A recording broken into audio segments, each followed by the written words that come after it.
Hi, I'm Catherine Johns from Linked Local Network. My guest is Dr. Linda Remensnyder from Hearing Associates. Now, she's based in Gurnee and Libertyville, and she is an authority on how to do business with people who don't hear you as well as you might like.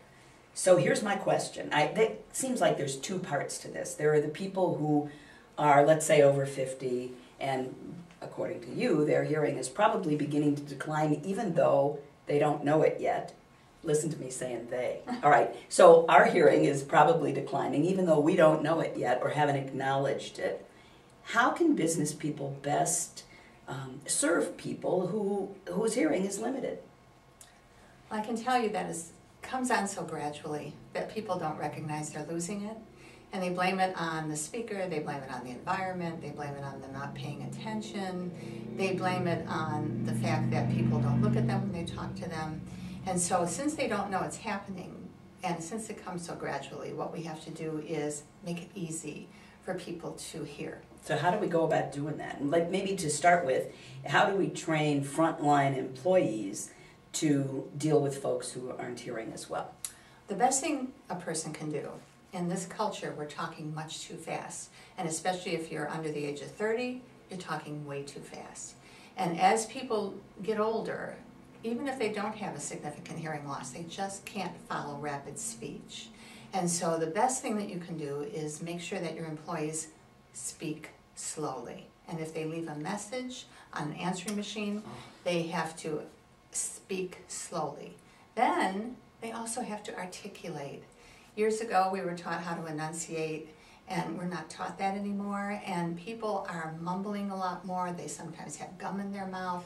Heaven forbid, their hand is in front of their mouth when they speak. But people do that all the time, don't they? They talk and they're like this. It drives me crazy. Well, as people start to just begin to lose their hearing, they compensate by lip reading and by watching people's gestures and by watching people's expressions. And so if you cover that up with a cigarette, a cigar, a handkerchief.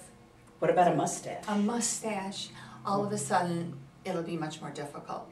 And this is a non-discriminatory statement, but if you have people with accents, even a dialect will throw somebody off a little bit when they're starting to lose their hearing. And then keep the background noise down. It's best not to have any music on if you're trying to attract a baby boomer, because any kind of music is disruptive. Now, right away I think about restaurants, a specific category of local business. They're as noisy as they could possibly be. I think they need to re-examine who they're trying to attract. If they're trying to attract people with money, most people are baby boomers and older.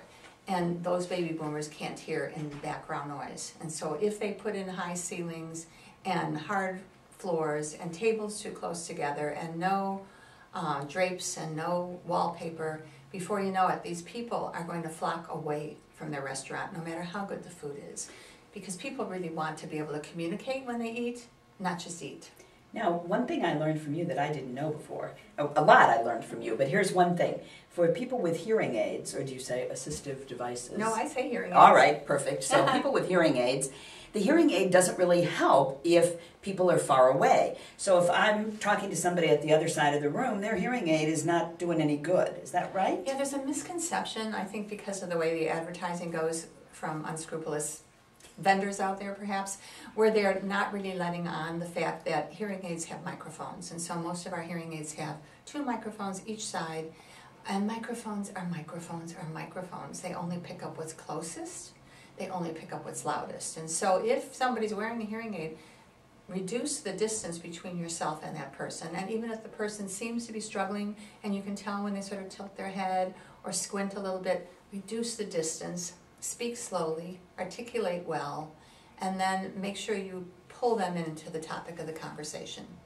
All right, one last tip. So what would be the #1 thing we should do to be comfortably doing business with people who have hearing loss? Slow down, and then whenever you have a large gathering, never ever forget to use a microphone.